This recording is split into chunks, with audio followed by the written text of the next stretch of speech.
سلام دوستای خوبم، حالتون چطوره؟ امروز اومدم با یه آموزش خوشمزه دیگه. امروز می‌خوایم با هم دیگه یه تانداز مرغ خوشمزه درست کنیم که از مزهش بهتون نگم فوق‌العاده شده. تا آخر این ویدیو با من همراه باش تا این خوشمزه رو درست کنیم. مزه‌دار کردن مرغامون، بالو کتفامون میریزیمش داخل یه ظرف.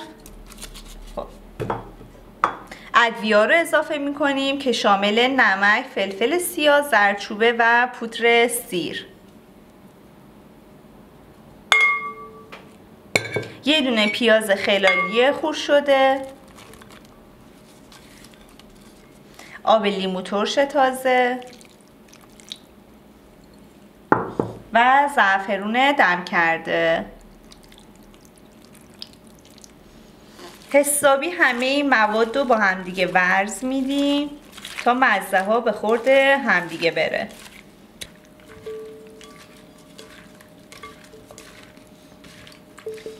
بعد این مواد رو دیگه خوب ورز دادیم، سلفون میکشیم روش رو میذاریم داخل یخچال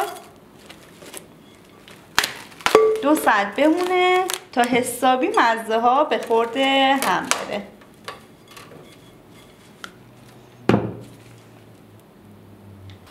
بعد 2 ساعت که بالو کتفامون حسابی مزه دار شدن، یه طرفشون رو میذاریم تا حسابی سرخ بشن.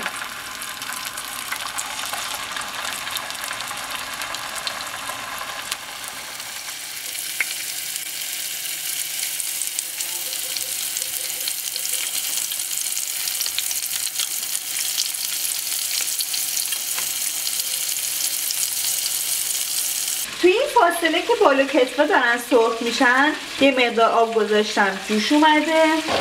2 پیمونه برنج دارم، 2 تا قاشق مربا خوری هم نمک میریزم و برنجی هم که از قبل شستم میریزم داخل.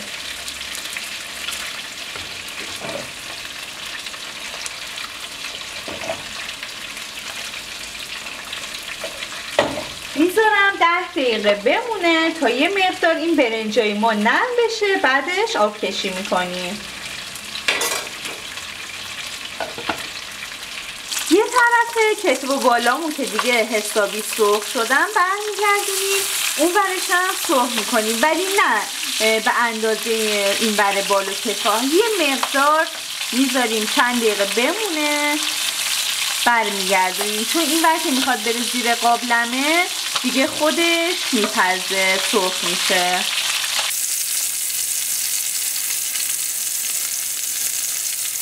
برنج رو به 2 قسمت تقسیم کردیم، یه برنج سفید و یه برنج زعفرونی. یه مقدار زعفرون میریزم روی این برنج که زعفرونی بشه، هم میزنیم تا یه دست بشه.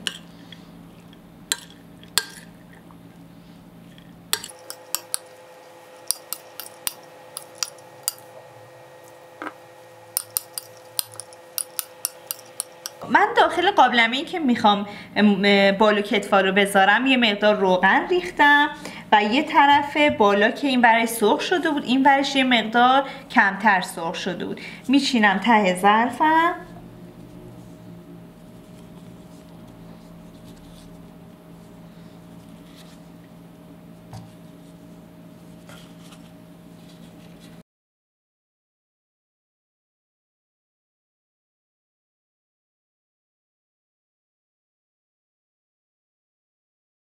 الان این مقدار بالو کتف تو ظرف من جا شد. حالا لایه اول رو من یه مقدار برنج زعفرونی میریزم،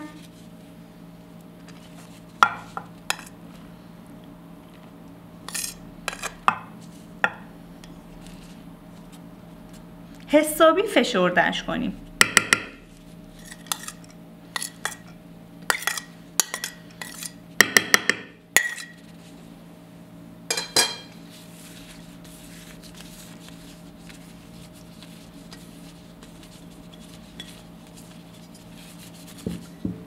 حالا با پشت قاشق اینو به همه جای ظرفمون پخش میکنیم.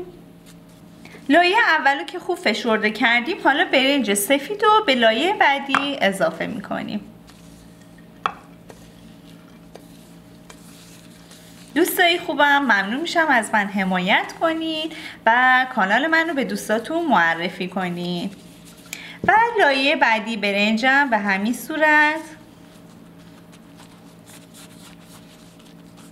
فشردش میکنیم. اینجا من دیگه حرارت زیاد میکنم تا این روغنه داغ بشه و بالو کتفا سرخ بشه. دیگه درش رو میبندم و با حرارت خیلی پایین اجازه میدم نیم ساعت تا 40 دقیقه بمونه تا حسابی این ته انداز ما آماده بشه.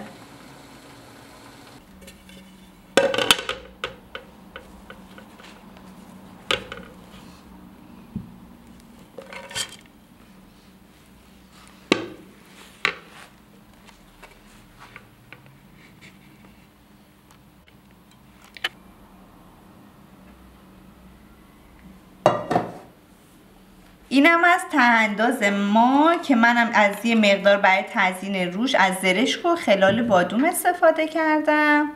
شما میتونید خلال پسته یا هر چیزی که دم دستتونه استفاده کنید. حتی کنجد هم عالی میشه.